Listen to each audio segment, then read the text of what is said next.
I now call to order the Committee on House Administration Subcommittee on Oversight for today's hearing on the Library of Congress. The hearing record will remain open for 5 legislative days so that members may submit any materials that they wish to be included therein. A quorum is present, so we may proceed. Through its 7 service units, the Library of Congress provides us, Congress, and the American people an unrivaled repository of knowledge and research services, many essential to Congress's ability to fulfill its constitutional responsibilities. A mission of such scope and significance requires adequate resources, and equally important, it requires that its resources be strictly managed. With an annual budget of over $580 million, taxpayer dollars, it is absolutely imperative that the library have the appropriate measures in place to avoid waste and ensure that these funds are spent in the most efficient and cost-effective manner. Of course, this can only be achieved through a collaborative effort between the library and its Inspector General, which brings me to the focus of today's hearing. In March of this year, we received a troubling report from the library's Inspector General on the state of its acquisition process. The report identified 21 deficiencies stemming from inadequate management, a lack of training and expertise, and poor acquisition communications with the rest of the library. With $210 million worth of contracts awarded by the library in fiscal year 2011, roughly a third of its overall budget, we simply can't afford to ignore these problems. Equally disturbing is that of the 21 deficiencies detailed in this report, this March report, 16 of 21 were identified in 2008, 4 years ago, the last time the Inspector General performed a comprehensive audit of the library's acquisitions. If the library's acquisition procedures were failing in 2008, why did it take 4 years to follow up on that? Office-wide audits were conducted in 2002, 2003, 2004, as well as 2007, and of course 2008. Not only does it appear that the library failed to take the necessary action in 2008, but it also appears that the Inspector General failed to do its job in tracking these deficiencies. Congress relies on the Inspector General to ensure agencies of the federal government are complying with established standards and safeguards to prevent any fraud and identify waste and abuse. Waiting 4 years to follow up on previous recommendations is far too long to ensure corrective actions have been taken. Today, I am interested in hearing 3 things from our witnesses. How bad is the problem? How did we get here, and how are we going to fix it? How many of the 21 findings and 51 recommendations have been resolved? What progress has the 120-day detailee made, understanding that that person has been in place just a little more than a month? Of the necessary corrective actions yet to be accomplished, when will they be resolved? In addition, I'm also interested in hearing from the Inspector General an explanation of the factors that determine the scheduling of acquisition-related audits, and to make certain another 4 years will not pass between this March report and the next audit. I want to thank each of my colleagues for being here today. This is a very important subcommittee. We're all extremely busy, and we all serve on other very important committees, and these are senior members. So I'm most appreciative of them being here, understanding the significance of this hearing. I would now like to recognize the ranking member of the full committee, well, in fact, I guess the ranking member of the full committee is not here, but a very, very senior ranking member of the minority party here, my good friend from Texas, Representative Charles Gonzalez, and I will recognize him now for the purpose of providing an opening statement. Charlie. Thank you very much, Mr. Chairman. First, I'd like to start off with asking for unanimous consent to allow the ranking member, Bob Brady, Congressman Brady's statement to be entered and made part of the record of today's hearing. Without objection, so ordered. Thank you, Mr. Chairman. It is good to see this subcommittee in action again, as our oversight role is one of the most important things that Congress can do for this country. I share the Chairman's concern that the federal government have a procurement process that works for the American people. Many of the most vocal complaints about the first decade of this century centered around the practice of granting billions of dollars in no-bid contracts, especially during the wars in Iraq and Afghanistan. Our Senate colleagues, Senators Claire McCaskill and Jim Webb, created the Commission on Wartime Contracting to stamp out the waste, fraud, and abuse that was costing the federal government money. And I hope that there will be a bipartisan bill introduced, obviously in the Senate in June, that will overhaul wartime contracting practices, and that we in the House will act accordingly and support our Senate colleagues.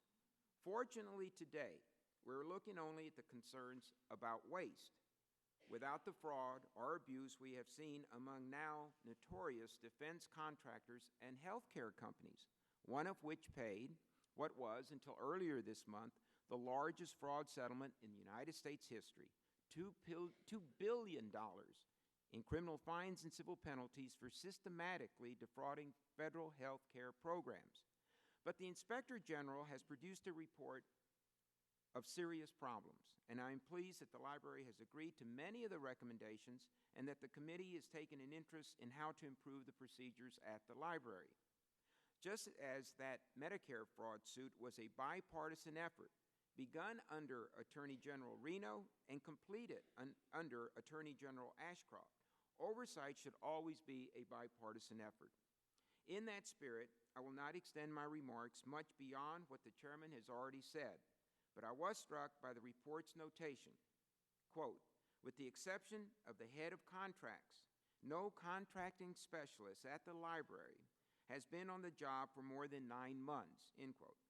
Such high rates of turnover are indeed troubling, both for what they may indicate about the office and for additional costs that they may cause. I will be most interested to hear what the witnesses have to say about this particular detail of the report. With that, Mr. Chairman, I yield back. I thank the gentleman. Now call on my colleague who passes on an opening statement. I would now like to introduce our witnesses. Carl Schornagel was appointed Inspector General of the Library of Congress in March of 2001. Prior to his appointment with the library, Mr.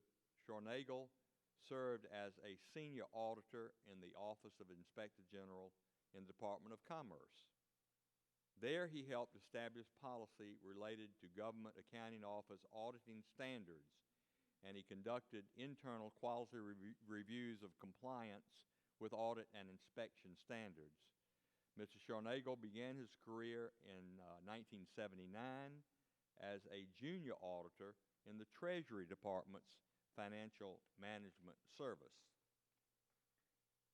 Our second witness, Robert Dizard, Jr., is now the Deputy Librarian of Congress. Prior to this recent appointment, Mr. Dizard had served the library for 22 years in various capacities, including Deputy Associate Librarian for Library Services and Staff Director and Chief Operating Officer of the United States Copyright Office. Most recently, he served as Chief of Staff to the Librarian of Congress. Third witness, Lucy D. Sudreth. Ms. Sudreth is the Chief of Support Operations for the Library of Congress, where she has served since June of 2010. Ms. Sudworth is responsible for supervising the directors of Human Resources, Integrated Support Services, the Office of Opportunity, Inclusiveness, and Compliance, Contracts and Grants Management, and Security and Emergency Preparedness. Ms. Sudworth began her service at the library in 1990 and has previously served as Assistant Chief Operating Officer and Acting Director of Operations Management and Training. We thank all of you for being here today. The committee has received your written testimony. At the appropriate time, I'll recognize each of you for 5 minutes to present a summary of that submission. To help you keep time, we have a timing device near the witness table, in fact, 2 of them. The device will emit a green light for 4 minutes, and it will then turn yellow when 1 minute remains. When the light turns red, it means your time has expired. I'm pretty light on the gavel, so don't feel like you have to race through your presentation. We want very much to hear from you and realize the importance that we hear you loud and clear. Mr. Inspector General, we'll start with you. Will you please proceed? Chairman Gingrey and members of the subcommittee, I am pleased to address my office's recent reassessment of the state of contracting activities at the Library of Congress. The contracting function is a critically important aspect of the library's operations, accounting for more than $200 million in annual expenditures. Due to the breadth, depth, and duration of problems found, the library faces a major challenge to demonstrate to taxpayers that it is a good steward of its contracting funds. To maintain public trust and fulfill public policy objectives, an effective contracting function should efficiently address customer needs and obtain the best value. The success of any public contracting system is rooted in proper internal controls that, if adhered to through effective management and oversight, promote transparency, accountability, competition, and ultimately protect resources from fraud, waste, abuse, and mismanagement. The library has a well-documented history of problems in its Office of Contracts Management, OCM, as we have repeatedly reported over the last 10 years. Based on our ongoing concerns, we engaged Jefferson Solutions to perform an evaluation of the current state of the library's OCM. The findings and more than 50 recommendations are summarized in 3 categories. First, management of the contracting function. We report staff lacking sufficient contracting knowledge and experience, lack of supervision and training that likely contribute to an extremely high staff turnover rate and low morale, no infrastructure component to address policy, training, and reporting matters, organizational misalignment and lack of definition of the OCM management structure, lack of continuity in leadership. The senior procurement executive position has only been filled for 2 of the last 9 years, absence of a performance management tool, and inadequate requirements for reviewing procurements under $100,000, and an ineffective contracts review board for contracts over $100,000 that does not prevent or detect deficiencies in the contracting process. Second category, technical issues. We report a lack of adequate planning, deficient market research supporting independent government cost estimates, a gross lack of competition. Of the 129 randomly selected contracts valued at $52 million, more than half were awarded non-competitively. Poorly defined requirements, inadequate government cost estimates needed to check the fairness and reasonableness of vendor quotes, lack of justification for the use of risky labor hour contracts, overuse of non-personal services contracts for experts and consultants that avoid competition, sometimes for readily available services, mischaracterization of contract types, pervasive incorrect use and exercise of contract options, and a misconfigured contract writing tool for inserting critical contract clauses. Third category, customers. We report poor communication and cooperation between the OCM and its customers, customers lacking understanding of their roles and responsibilities for planning and executing contracts, contracting officers' representatives inadequately trained, and lack of current and useful policies and procedures. Further, the library does not track any performance metrics related to effective contracting and administration of the OCM, even though library management knows about these longstanding problems and is aware that program managers and staff receive poor quality contracting services. An area that stands out in particular is that the OCM does not consistently promote or ensure full and open competition or ascertain whether it is receiving the best price. Consequently, the library is likely paying more for services and supplies and/or limiting access to offerers who may provide superior technical approaches and solutions. Despite bringing these and other problems to management's attention in 5 prior audits and memoranda between 2002 and 2008, we conclude that library management's corrective efforts have been unsuccessful and that there has been further deterioration in the function. The extent of problems found during this review is troubling, considering library management asserted that it had corrected the vast majority of the conditions identified in this and our comprehensive 2008 report. The government has established procurement regulations and best practices for competing contracts, comparing costs, and determining price reasonableness for the express purpose of maximizing the taxpayer's purchasing dollar. The library's continued noncompliance with these guidelines, along with ineffective management in the OCM and the lack of accountability, expose the library to a high risk of costly inefficiencies and waste of funds. Thank you. Thank you. Before I call on the next witness for his testimony, I want to say that by previous agreement, it's my understanding, Ms. Sudrith, that you will not be, you've submitted your remarks but not be given oral, and that's fine. So we will hear from our last witness before we get into the questions of all 3 of the witnesses. And Mr. Dysart, you have 5 minutes. Thank you, Mr. Chairman. Chairman Gingrey, Mr. Gonzalez, members of the subcommittee, my written statement reviews, and I will now summarize further, the work the library has undertaken in the past 24 months to develop an efficient and stable contracting operation, a need again emphasized in the Inspector General's report. And I hope, Mr. Chairman, to address some of the questions that you raised in your opening remarks. I fully appreciate the committee's concerns about the issues raised in the report and the need for senior management of the library to show that these issues are being effectively addressed. As you mentioned, I'm joined today by Lucy Sudrith, the library's Chief of Support Operations, in whose service unit the Office of Contracts has been located, and who has overseen much of the work outlined in my testimony. Like all agencies, the library depends on contracts for goods and services to support our mission. Last fiscal year, as you've noted, approximately 30% of our budget was spent through contracts issued by the Office of Contracts.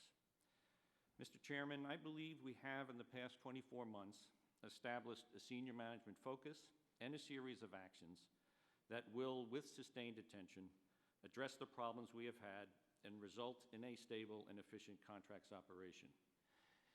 I think it's important to note that the issues we are dealing with have not involved fraud or abuse in contracts processing or execution. They are fundamentally management related. Even so, we are executing the library's budget and contracts are being processed for our programs. We just need to do a better job of it. In June 2010, I was appointed Library Chief of Staff, and Ms. Sudrith was appointed Chief of Support Operations. From the start, we both gave this area priority attention. Since that time, some of the actions we have taken to address contracting operations issues include the following. We have hired 19 new staff members to work in the Office of Contracts. We now have 33 staff in the office compared to 19 in January 2011. We've additionally added 2 new supervisory positions to the staff. Our contracting specialists have completed approximately 1,200 hours of federal certification training. Last fiscal year, we began to implement the Office of Federal Procurement Policy's new training curriculum for certifying contracting officer representatives in our program offices so that they fully understand their own responsibilities in the contracts process. 224 staff members have gone through this 5-day training. A procurement planning component has been included in our new library budget system, which will be implemented on October 1st. Finally, we have transitioned the competition advocate role to our General Counsel's office. As of July 1, the General Counsel's office is reviewing solicitations before they are issued to ensure that contracts are being properly competed. These actions, I believe, address in part the root causes identified in the IG's report and are consistent with the report's recommendations. In June, the House Committee on Appropriations issued House Report 112-511, which included language directing the librarian to either hire, contract for, or assign an in-house top-level manager reporting directly to the Chief of Staff and charged with addressing, providing solutions to, and bringing to closure all concerns in the Inspector General's report. In response to this language, I have detailed Mr. Edward Jablonski to the Office of Contracts. Mr. Jablonski is the Associate Director for Finance and Administration in the Congressional Research Service. This is his 4th week in the Office of Contracts, and he is reporting directly to me. The work we started in June 2010 will continue as a priority for me and for our senior management team, even as we work to complete contracts processing this fiscal year. If there is a major difference between what we are doing now and what has been done in the past to address this issue, is that we are now taking an institution-wide approach to the problem, not viewing it simply as a contracts office problem. We recognize that only with cooperation and collaboration among our contract specialists, our program offices, and our financial management and legal staff are we able to address the primary issues involved here. Mr. Chairman, I can speak for myself and the librarian in stating that we will sustain our attention and focus in this area. We know that effective contracts administration is essential to the proper and efficient provision of the library's services to the Congress and to the nation. We also know that we need to address these issues fully and enduringly. We will continue to report our progress to the committee, and we're happy to answer any questions now. Thank you, Mr. Dysart. And of course, we will begin the first round. We possibly will have subsequent rounds, but I'll start with myself with 5 minutes, and then I will defer to the ranking member and then to Mr. Nugent. I'm going to start with you, Mr. Dysart. As you noted in your testimony recently, the library was directed to assign someone to report directly to you for 120 days regarding the contracting office. And as I understand it, this person began that work on June the 17th. The IG report recommends 51 specific recommendations to eliminate, and I quote, root causes, unquote, of deficiencies identified in the report. What actions has the appointee taken to implement these recommendations? What progress so far has been made? I will say Mr. Jablonski's main emphasis now is to process the contracts remaining before the fiscal year ends on September 30th. But on some of the root causes that I think he has already addressed in tandem with trying to get the work out, he has greatly improved, I think, the communications between the contracts office and our program offices. He's also working on technology tools, principally our financial management system. He's met with our system people and our chief financial. Well, let me interrupt you and ask you this. Of the 51 recommendations, how many has he addressed? Before Mr. Jablonski got there, we had addressed approximately half of them. And what's remaining is mainly, we first started with addressing the areas of staffing and training, and we've done a lot of work on that. And I would say we addressed those areas well before. Well, let me ask, what assurances do we have that these findings and recommendations will not go unresolved for another 4 years? I think the assurance is one that I can give you here now. And well, that's what we want. Right. I'll give you that assurance now. And I think what has been lacking in our past efforts is a full engagement by all of our senior managers, whether it's in the librarian's office as well as our legal managers and financial people. So I'm confident that even before the report, we have had a strong commitment. Well, let me take you back to this question. Has the Inspector General, we talked about this last report in 2008, we finally get another report in March of this year. Has the Inspector General, same guy, regularly briefed you on the necessity of implementing those 2008 recommendations? Same recommendations? Well, I can say since I have been Chief of Staff, the librarian and the Inspector General and I meet every month. This is a regular topic of conversation, and I was in regular contact with the IG during this report as well as after. So I think the communications between the Inspector General and the librarian's office are good on this. Thank you. Let's let him speak for himself for just a moment in some of the time that I have remaining.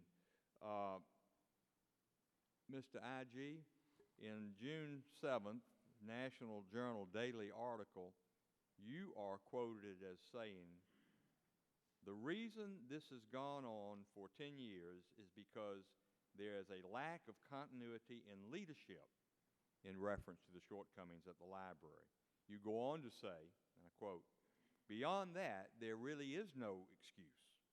That's not even an excuse. There's really no good reason," end quote.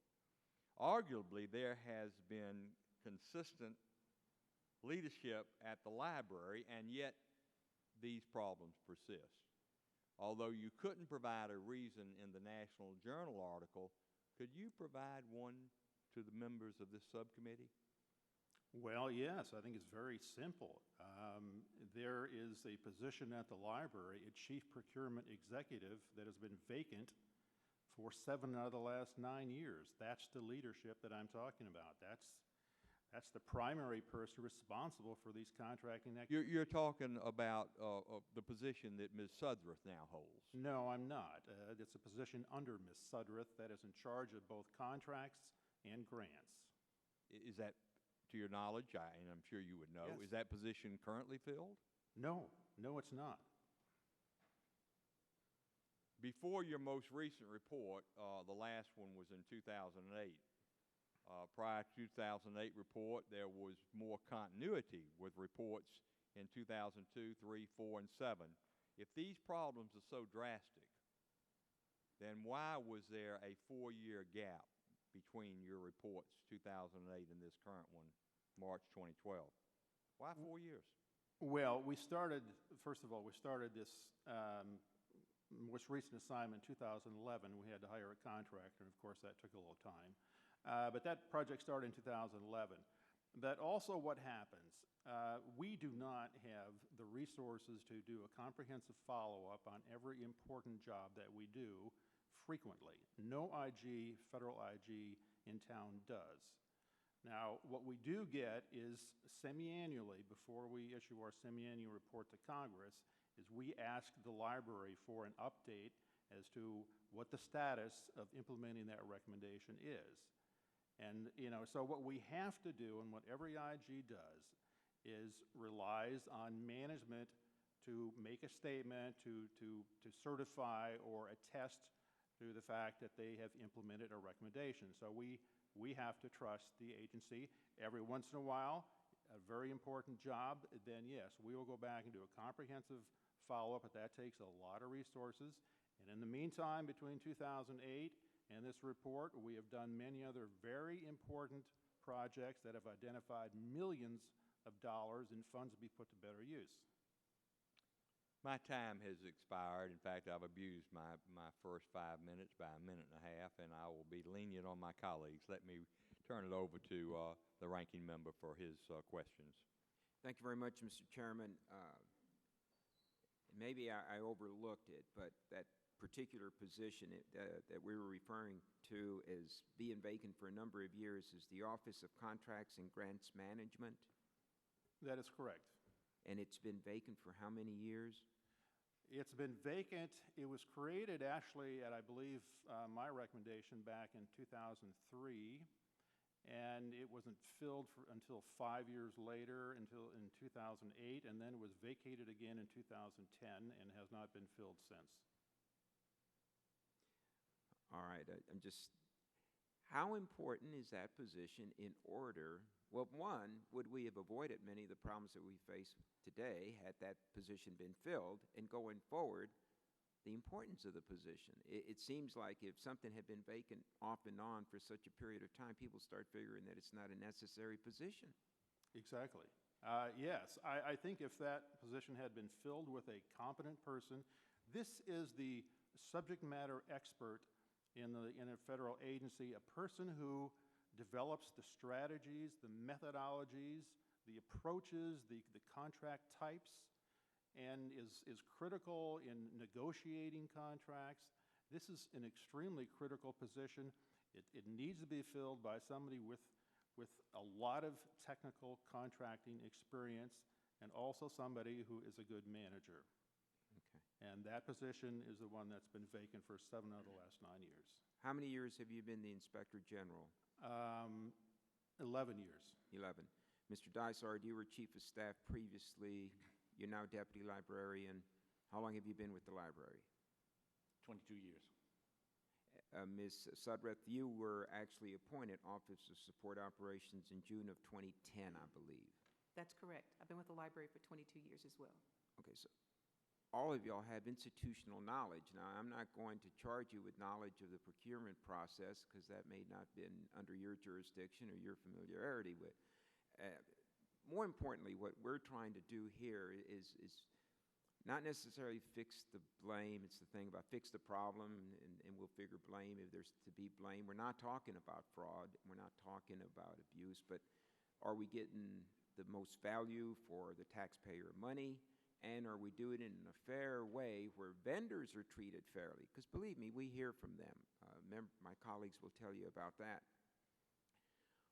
My understanding, Mr. Shornagel, is that almost everybody over in the library doesn't really contest some of your findings, recommendations, and that they're going to incorporate solutions and remedies and processes and such.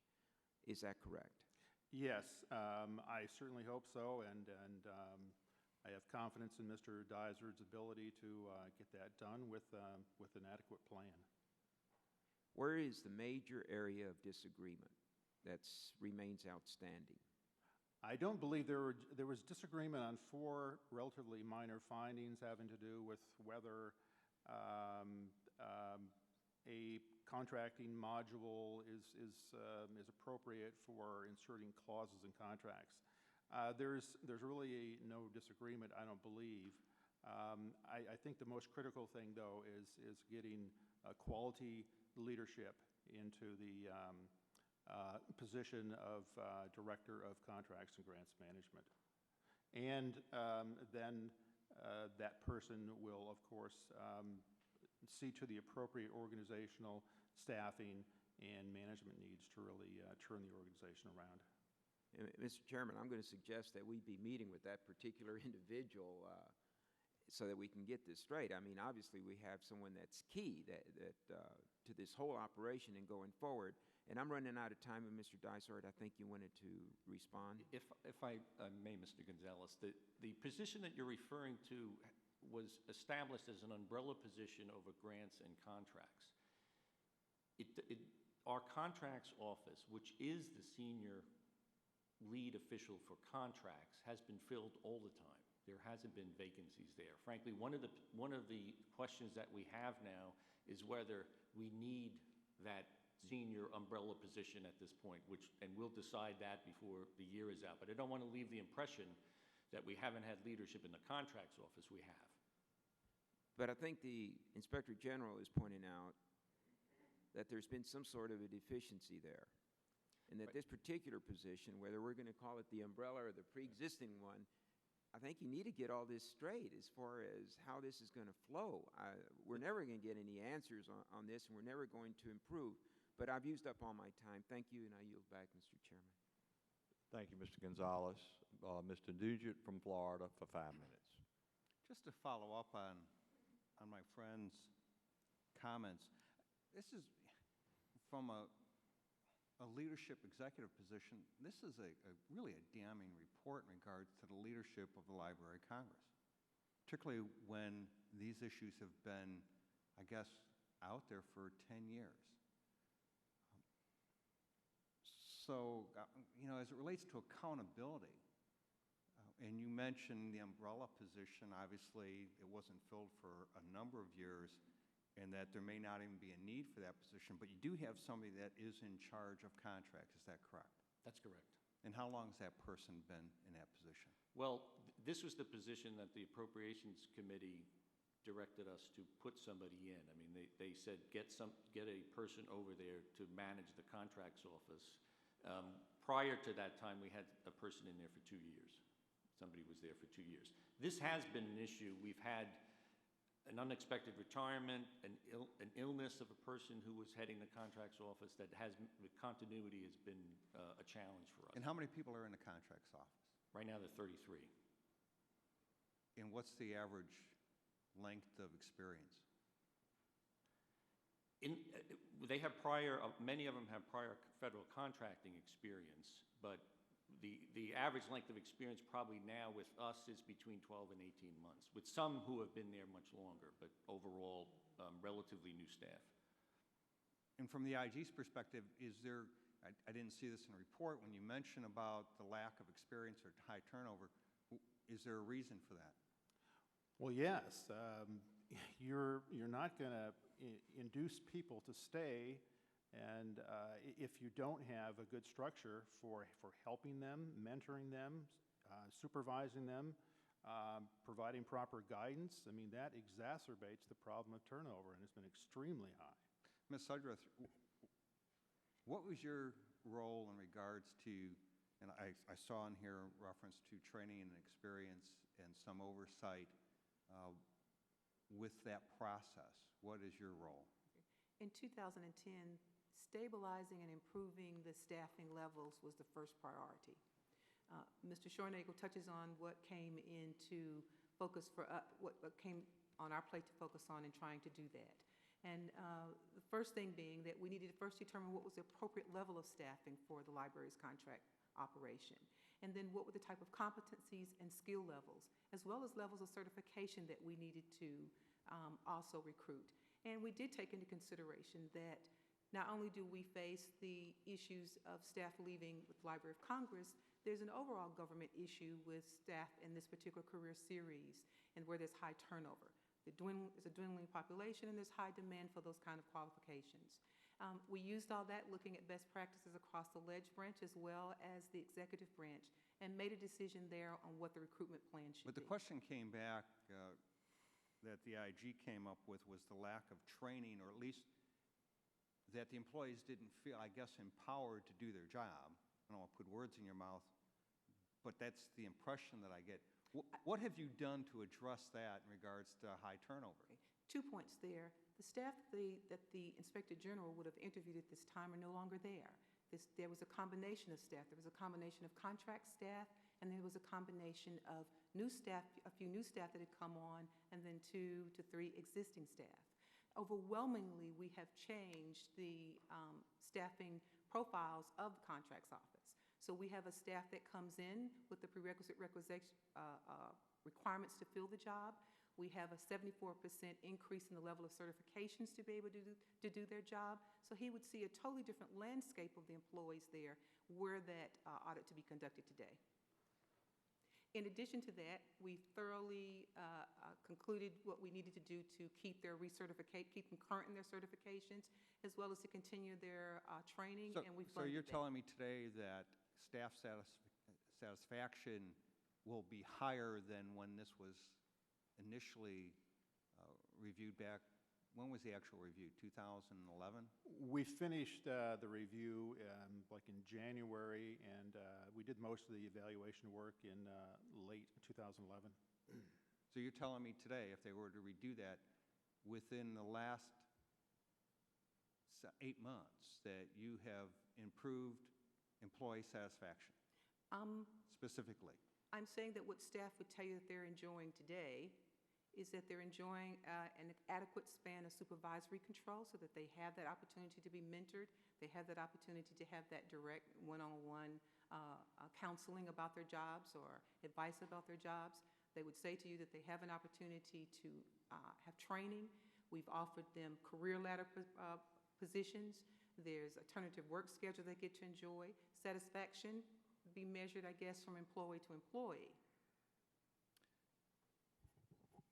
From, well, if we're going to go to another round, I'll yield back. I thank the gentleman, and we will do another round. I don't know how many of my colleagues can remain, but I certainly appreciate the first round of questions, and obviously they're important enough that I think we will have a second round, and I certainly intend to ask further questions, and I'll recognize myself now for an additional 5 minutes. Let me, since in the first round I was not, Ms. Sudworth ran out of time before getting an opportunity to ask you some questions. Given your senior management position, and you just mentioned to us a few minutes ago that you've been with the Library of Congress for, as well as Mr. Dysart, for 22 years. How do you explain the library's failure to simply and consistently train its procurement staff? Mr. Chairman, I can't say that I could give you any concrete reasons where that has not occurred. I want to say that probably over the last 8 years, I've had more of a direct insight into the Office of Contracts and Grants Management. I know during those times with the persons who served as Chief of Contracts, there was emphasis on training of staff, while there were obviously deficiencies that still needed to be improved. Well, do you disagree then with the Inspector General's report of 2008 and the more recent report here March of this year? I found myself in a position to agree with the IG's findings, but most prominently because I was faced with a situation where staff were leaving the library. The turnover rate was very high, and we needed to, as I said, arrest that so that we could stabilize it and bring people on who would first want to come to work at the Library of Congress, and obviously we want to stay here. How many recommendations from the March 2012 audit have now been implemented? I believe that I have completed 26 of those recommendations. It would be then, are you telling the committee that it would be primarily your responsibility to implement those recommendations? It has been. How will you ensure that the recommendations that haven't as yet been implemented and those that are ongoing will continue to be implemented effectively and efficiently, particularly given the library's failure, and we've harped on this. I guess harp is not the right word, but we have emphasized this, the library's failure to solve these deficiencies that go back to probably 10 years, but let's say at least back to 2008. Well, while I will continue to be a part, as senior management continue to be a part of that focus, I believe the Deputy Librarian has really laid out how he intends to make sure that this occurs going forward. Thank you, Ms. Sudworth. Let me go back to Mr. Schornagel. As Inspector General, and you've been around, you've been an Inspector General or deputy or involved in an IG department in 3 different agencies of federal government, so you know what you're doing. You are able to recommend implementation of procedures to fix the problems. Well, let me rephrase that. Are you able, as Inspector General, to recommend implementation of procedures to fix the problems mentioned in your report, or are you limited just to pointing out that the deficiencies exist, deficiencies maybe in library leadership, but it's somebody else's responsibility to take care of the problem?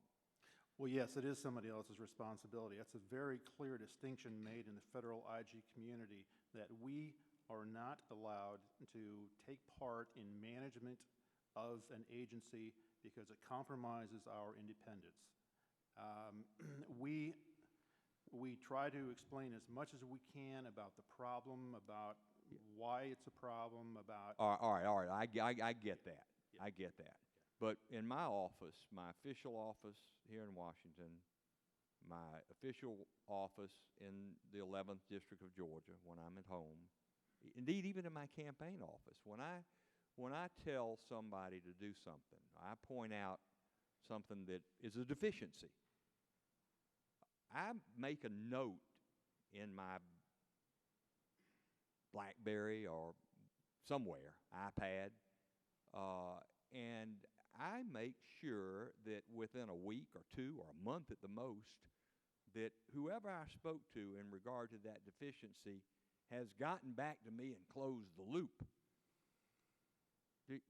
Don't you do Oh, that? yes. at Oh, least? absolutely, absolutely. In fact, we issue a draft report and ask for the library's response to every single recommendation, and they respond, and then we do a final report, and then within 30 days after that, they submit a comprehensive corrective action plan. Well, if you go 4 years and nothing has changed, it sounds like to me you might just be checking a box. I've Yeah. used up my second 5 minutes, and I'll turn it over to the ranking member. Thank you very much, Mr. Chairman. We all are trying to get to the same place, hopefully, and then I'll have the last question for the Inspector General. But the reason that we're here today is because obviously certain procedures may have been followed but deviated, which should have been better or best practices. What we will hear from our constituents, and we live in a very hostile political environment right now when it comes to the federal dollar. But on page 28, and I want to cover this because this is the stuff that does make the stories. And it's impossible for us as members of Congress to adequately explain to our business community at times. This is page 28 of the Inspector General's report. In contract number, and then there's a long number, the CRB minutes reflect that the RFQ was issued on June 16th, and responses were received June 21st. There was a quote from the vendor dated June 9th. Now remember, RFQ was issued June 16th, responses to be received June 21st, but on June the 9th, there was a quote from the vendor for about $144,000. There was a second quote from the same vendor dated June 21st, which matched the awarded dollar value of the contract. The file evidences that the service unit provided 4 possible vendors, so the names were out there, I take it, to the contracting officer. And this is the contracting officer that is not the contracting and grant umbrella person. I think we got that straight. There was no evidence that they were solicited. This was a GSA scheduled competitive buy with only one vendor responding. Now, maybe this was an isolated incident, but it points, this is a serious issue, not just with the Library of Congress. This happens elsewhere. But it's our responsibility that this does not happen. Is there an explanation, Ms. Sudreth? And I know you've been there since 2010, and every contract, I'm sure you don't go over and read every contract, and that process was followed. But how does this happen, where there's some question about an early request being or submission prior to the issuance for a request, then it's updated in compliance with the timeline, and it's the exact amount. Obviously, it is eventually awarded because my understanding would be that it was the only vendor because the others were never solicited. How does that happen? Mr. Gonzalez, I can't speak specifically to this particular example. I can tell you that having read the report and in working with the deputy librarian and putting together an action plan, my feeling and approach was that we need to make sure that it never happens again. If there are things that should, if there are policies, that I should say that there should be stringent policies and procedures, as well as quality assurance, a strong quality assurance program, so that this does not happen. And that every action that's taken by any of the staff there, contracting officers and I should say to you, contracting officers can also be an employee who's at the GS-13 or GS-14 level, not to complicate the situation, but so that everyone there knows what the proper procedures are. So a direct answer to your question is I can't speak to this particular example. I only dealt with it from a more holistic view, and that we needed to make sure that we had very stringent policies and procedures. Thank you. My final question is going to be of Mr. Schornagel, and it's going to follow up on the chairman's line of questioning, and that is, you've made your report, there's a response and such. Help us figure out what is the best way for us to monitor this and understand whether they are in compliance with the recommendations and any other, obviously their own plan, but recommendations that you would have been making yourself. What do we do? Do we have to have another hearing? Do we meet with the contracting grants person or the contract person? I mean, we got to figure out how we're going to monitor this and get our staff to assist us. It's a very difficult thing that you're asking, and I think there's no shortcut to that. What's necessary for us is to spend the resources to do another comprehensive follow-up much sooner rather than later on this project. Hopefully, what I would suggest is getting a senior level executive person in charge of contracts at the Library of Congress. Make that the head of contracts office, make it the head of contracts and grants, whatever, but get that person in place, give them a little time, 6 months at least, possibly longer, to really effect these kind of changes. And then my office go in and do another comprehensive follow-up, spend hundreds of hours. It takes really digging deeply to determine whether something has changed or not. Thank you very much. Yield back, Mr. Chairman. Thank you the for your ranking, indulgence. thank the ranking member, and I will now yield 5 minutes to the gentleman from Florida, Mr. Nugent, second round. Just as a follow-up, as a chief executive officer of an organization, obviously the IG report is a blueprint for you to follow up on issues that have come to light, and specifically when we're talking about taxpayer dollars being utilized appropriately or inappropriately, we don't really know. And we don't also know what kind of savings, had they followed the correct procedures, would have been accomplished. Is that correct, Mr.? That's correct. We have done some other work on individual contracts and identified some efficiencies, but it's hard to draw conclusions from the kind of audit that we did in March 2012. As the senior leadership team, when you have an IG's report, you have the draft, and I'm very familiar with how this is done. You have the draft, you have an opportunity to respond. If there's issues that you take exception to, you have the ability to respond to those, and there was no negative response on your part. This occurred, obviously, in 2008 and now in 2012. This is like Groundhog Day. Everything keeps happening again. Where in the leadership team has this broken down? I mean, there's got to be accountability here somewhere, and you can't just say, well, at the lower levels we've had constant turnover. Somewhere in the leadership team has to stand up and say, I'm responsible, and here's how we're going to do it better. But what I hear all too often in the bureaucracy up here in Washington, D.C. is that we're very good at, I want to say, deflecting. And at the end of the day, and this is why taxpayers are upset with us, is that it doesn't seem like there's accountability on anyone's part. Mr. Desire. Yeah. I would say very clearly the Office of Librarian is responsible. There's no doubt about that. And what I think I can answer, for my time there, and I've tried to indicate that I recognize this, having been in the library and been in program offices, that this was this was probably the premier top management issue that we knew we had to address.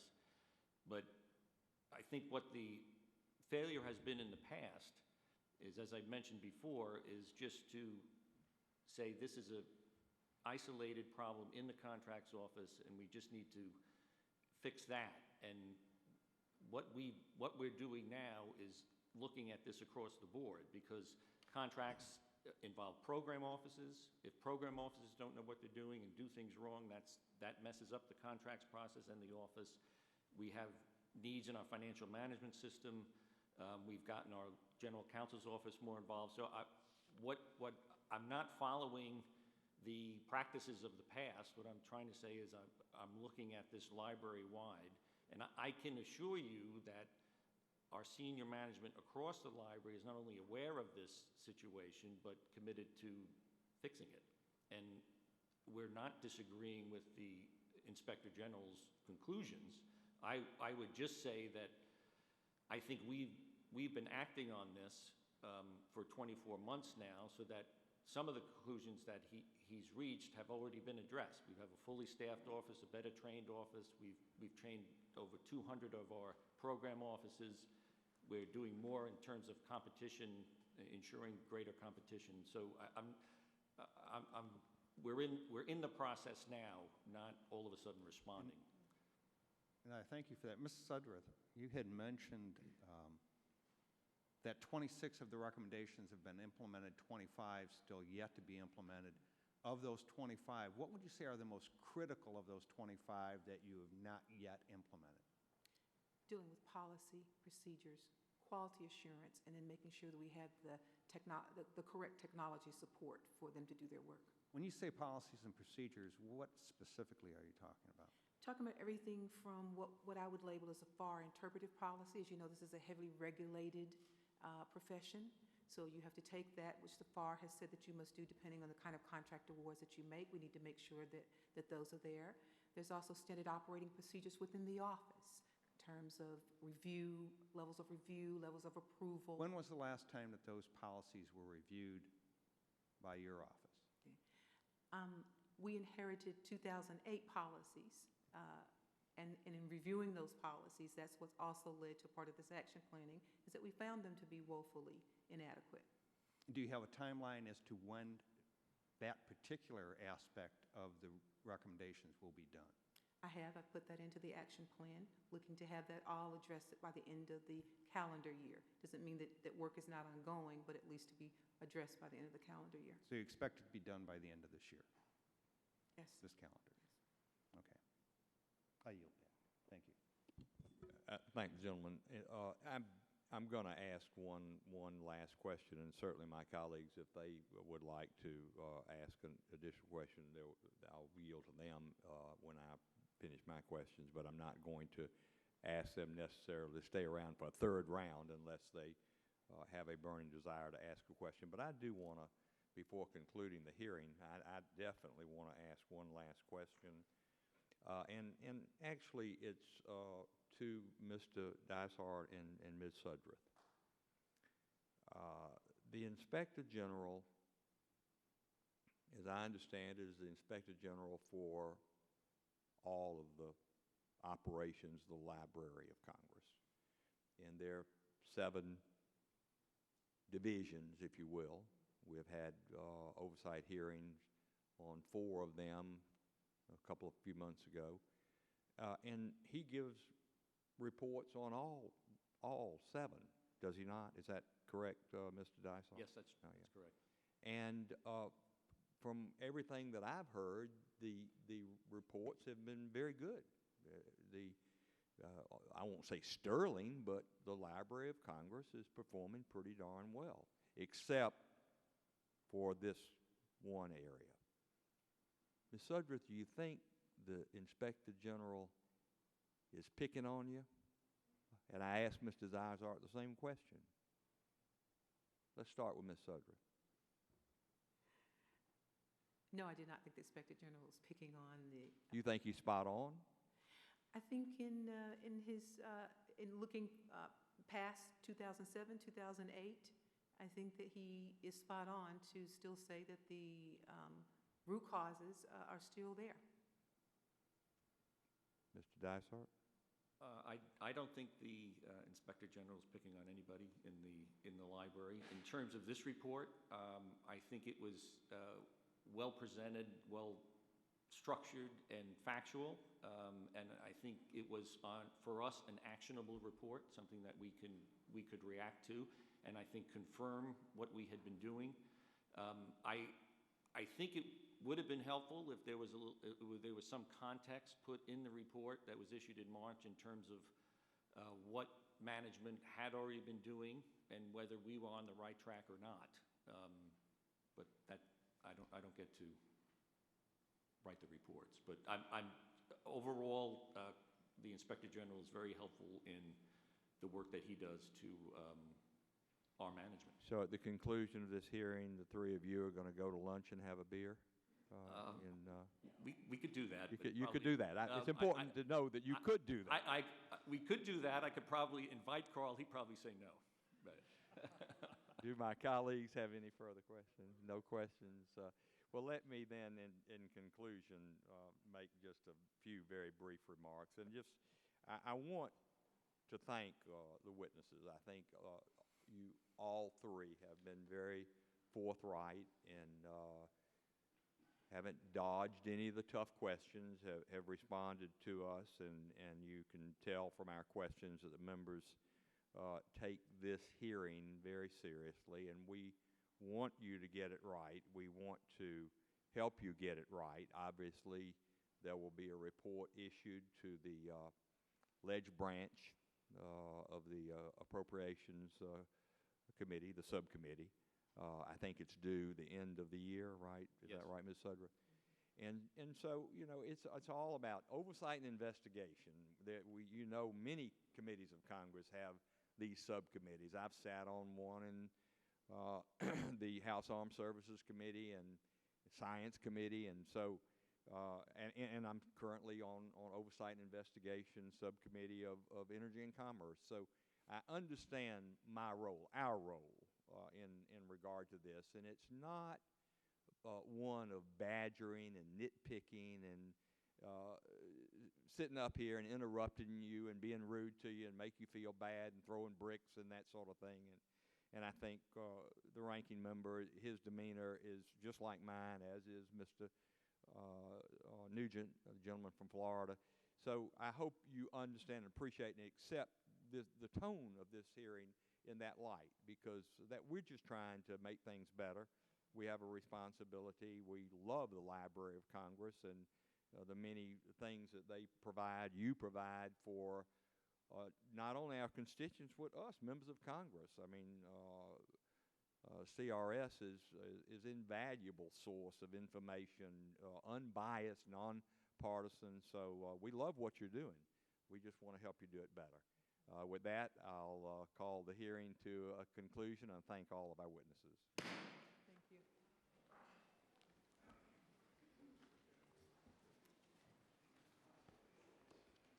I don't drink, by the way. That wasn't too bad.